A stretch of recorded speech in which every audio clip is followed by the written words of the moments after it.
Finance et Pédagogie.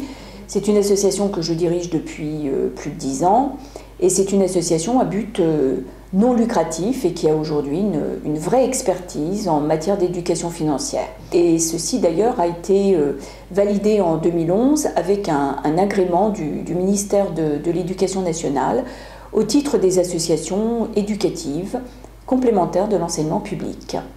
Finance et Pédagogie mène des actions concrètes, des actions qui sont mises en place avec les équipes pédagogiques à travers des interventions collectives qui sont conduites notamment pendant le temps scolaire.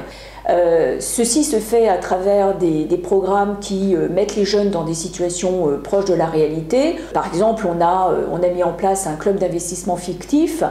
C'est un challenge que l'on mène à échelle européenne et les jeunes donc sont en situation pendant 2 mois et demi à devoir gérer un portefeuille boursier. Les jeunes aiment ça parce qu'ils sont dans une situation de compétition et que toute situation de compétition finalement elle est enrichissante parce qu'elle les amène aussi à travailler en équipe, à travailler avec leurs professeurs et à s'intéresser à un certain nombre de choses assez transverses avec les programmes scolaires, comme par exemple la presse financière, les évolutions des sociétés européennes et bien évidemment des sociétés françaises cotées.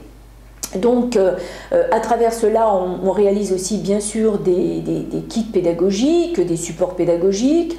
Le dernier en date s'appelle Argent Consommation, parlons-en. C'est un kit pédagogique qui a été réalisé avec notamment l'appui du corps enseignant et ce kit traite des questions de base et il se veut modestement un support pour le corps enseignant, pour les professeurs. Donc on espère vivement que la plupart des enseignants auront pu avoir l'occasion soit de l'avoir en main, soit de le télécharger en tous les cas sur notre site internet www.financeetpédagogie.fr, un site qui met en exergue également, met en évidence un certain nombre de supports qui sont liés bien évidemment à la gestion de l'argent, aux relations bancaires et à tout ce qui est lié au patrimoine des ménages.